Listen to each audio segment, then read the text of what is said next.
Дастан Арысбекович, эми өкмөттүбүз ар дайым эле чакырып алып, же болбосо ушул мыйзам боюнча кечке чакырып алып отурушкандан алыс болушубуз керек да. Маңдайыбызга отургузуп алып эле эртең бүгүн асыратылаш десек дагы бир күн чакырабыз да. Дагы келишет. Бул мыйзамга өзгөртүү жана айткам, өзгөртүү киргизе албайт экенбиз. Ошо мораторий эмне себептен коюлган ким кеңири бизге айтып бере алат? Эмнеге мораторий койдуңар бир жылга? Ким кеңири ушуну талкабайт этип айтып бере алат парламентке? Айтып берилечи бирөөңөр. Эмне себептен бир жылга ушул мыйзамга мораторий коюлду? Ошого жараша иш кылалы. Анан эмне себептен жанакындай статьялар бар экен, 62 статья. Аерде тяжкий террорист преступление кылат экен да качып кетет экен, 15 жылдан кийин келип туруп акырын жашай берет экен. Срок давносы өттү деп туруп. Алар эмне үчүн жасалып калган эгерде ушундай мораторий болсо? Эми ушунун баарын кеңири жайылтып айткыла да. Депутаттар угалы, эл уксун. Анан качан оңдой алабыз? Качан оңдой албайбыз? Давай кеңири кылып алалы да, анан жиберели да. Бир нерсе келгенде бир нерсени айталы да. Коомчулук угуп атат да, коомчулук карап атат да. Бүгүн жаап койгондо эртең кайта чакырабыз. Анда бүгүн келгенден кийин өзүбүздөргө жакшы бүтүрүп алып, Дастан Арысбекович, анан биротоло кетсек жакшы болот. Ошон үчүн ким бере алат? Кеңири талкабай. Рахмат. Айткыла азыр Дастан Арысбекович. Ким айта алат? Бир жылга эмне себептен мораторий коюлган ким жооп бере алат? Айтып бериңиздер ошо. Разработчики. Сиз процедура менен чыктыңыз азыр. Урматтуу Алтынай Сейитбековна, мына негизги бүгүнкү болуп аткан кырдаал миграцияга байланыштуу, мына ички, мына бүгүн эле митинг болуп, ошол Кытайдан келген жарандарга басым жасалып, митинг болду. Ушунун негизги причинасын сиздер эмнеден көрөсүздөр? Улан Бердибаевич, эмне түрткү болду? Биринчиден мына бүгүн бир нече депутаттар дагы айтып кетти, балким ошол жанагы информациялык маалымат саясаты мындай бир жетиштүү деңгээлде эмес. Андан тышкары жанагы кеңде иштеп аткан ошол Кытай жарандардын жана фирмалары боюнча жергиликтүү калк менен дагы түшүндүрүү иштерин жүргүзбөгөндөн мен ойлойм ошонун баары тең мындай бир топтолуп ушундай эмеге наразычылыктарга түрткү болду. Демек сиз ал күнөөнү мойнуңузга алып атасыздар да, өкмөт тарабынан маалыматтык согушта утулдук деп мойнуңуздарга алып атасыздарбы? Эми бу дагы ошондой десек болот, бирок бүт айтылган эмелерди эске алып күчөтөбүз албетте. Эми биздики мындай болуп калып атат да, качан баякындай маселе жаралганда анан кийин ошол маселенин үстүнөн сиздер алдын ала ушул жаатта иш жүргүзсөңүздөр туура болмок. Ошондой эле мен сурам атайын кызматтардын өкүлүнө да. Эсен Асылжанович, бул жерде маселе башка бир кызыктар үчүнчү күчтөр дагы барбы бүгүнкү ушундай миграция Кытайдын ушул эки мамлекеттин ортосундагы бир мамилелерди суутуу боюнча, кандайдыр бир кырдаалды курчутуу боюнча?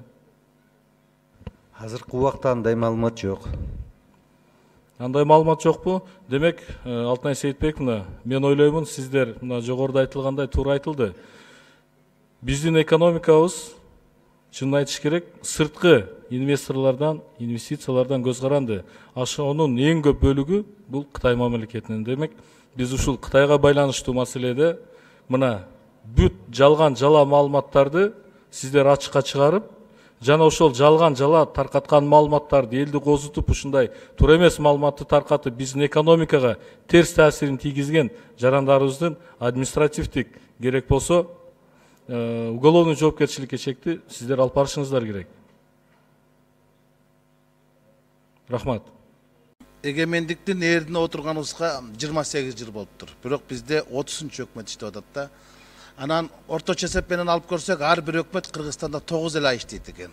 Биздин азыркы өкмөт да 9-чу айда иштеп атат да.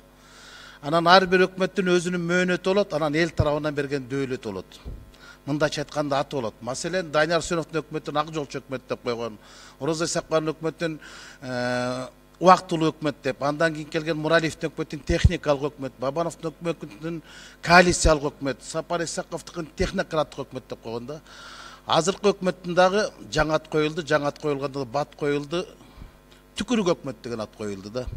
Эчен бир жылдардан кийин эки киши эстей албай калса, бири-биринен сураса, баягы өкмөтчү баягы, кайсы десе баягы насыбайчыга налог салган түкүрүк өкмөт деп айтат.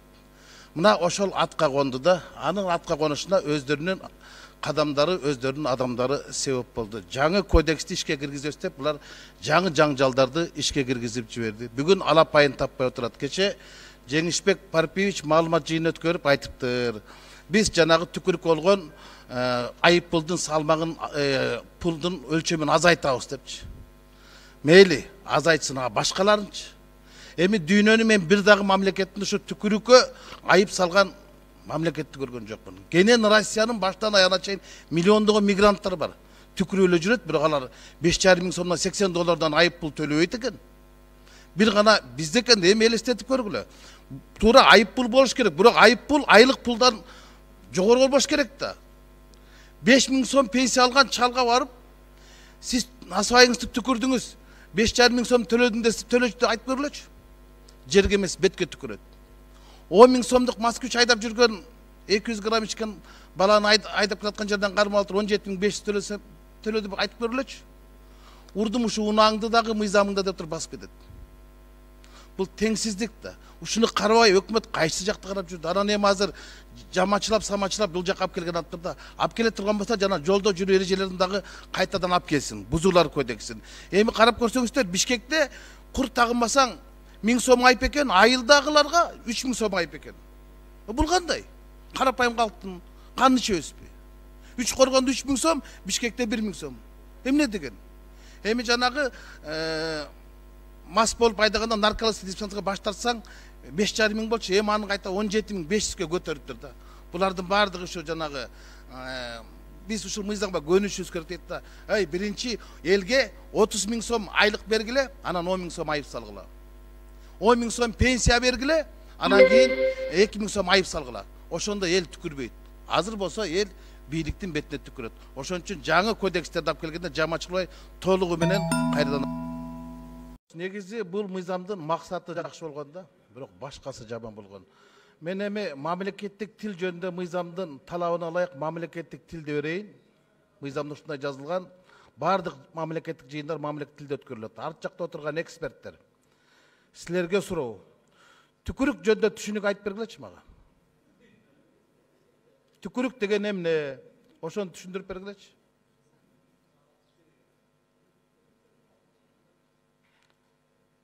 Жаңы жарышып чыгып атпадыңар беле микрофонго? Эмне болду? Түшүнгөн жоксуңарбы?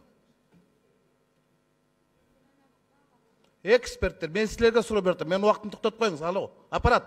Шуулдатпай, кайтап кел 45-ке. Убакыт кошуп беребиз. Эксперттерден жооп бересиз. Так, анда болуптур. Түкүрүктүн орусчасын айтып бергилечи.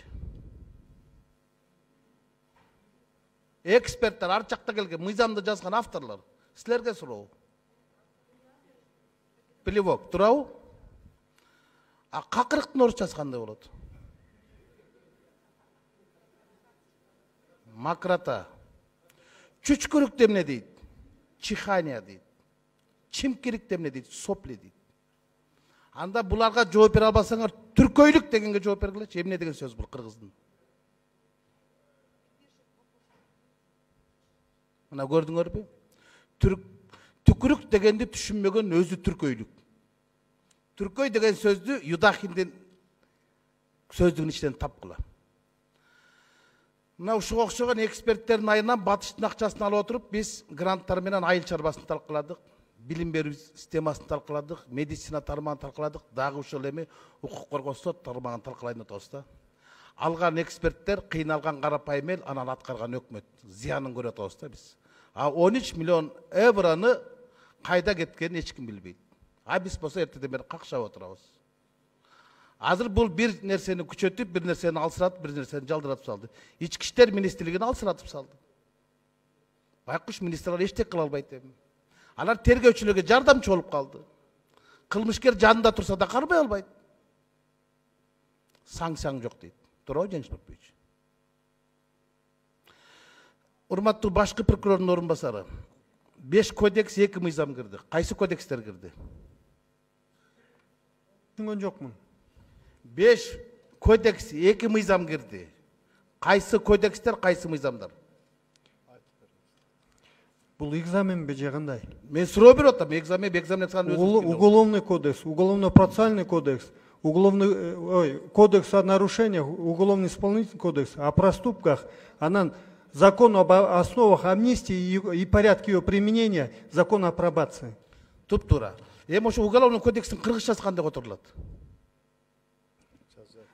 Кылмыш жаза кыргызчасын кылмыш жаза кодекс деп жазылган. Эми юстиция министри, кылмыш жаза кодексин орусча которуп бериңизчи.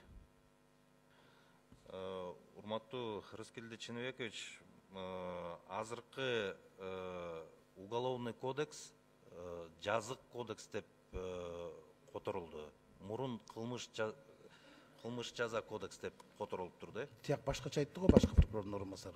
Мына мен эки текст бар. Бирөөсү расмий тилинде, бирөөсү мамлекеттик тилинде. Кыргыз Республикасынын жазык кодекси, уголовный кодекс Кыргызской Республики. Бирок мурун жанагы 97-жылы кабыл алган кодекс ошо кылмыш жаза кодекс деп которулуп кетти да. Азыр кандай болот алат бул? Азыркы жазык кодекс деп которулду. Урматтуу Рыскелди Чыныбекович, кылмыш жаза кодекси деп аталат кыргызчасы. Эми экөөңөр талашып атасыңар. Көрдүм, экөөңөр эки мыйзамды көтөрүп келдиңерби? Башкы прокурордун карап айтып атам. Туура. Эми кылмыш жаза кодекси эч качан уголовный болбойт, туугандар. Кылмыш деген преступление, жаза деген наказание. 10 жолу которсоң да юдахинди тирилтип алып келсең ушуну айтат. Болбойт да, уголовный болбойт. Уголовный которсоң ал башка болот. Кылмыш жаза преступление, наказание дейт. Темасын которо албагандан анан мыйзамды батыштын немесине алып келип не кыласыңар дейм да. 10 секунд бергиле. Чынында мындай да, бул мыйзам керек. Бирок биз батыштын мыйзамын көчүрүп алып келдик да, киргизип койдук да, батыштын машинесинин тех паспортун алдык, анан авария болгон машинесин алдык да, буну оңдош керек. Рахмат.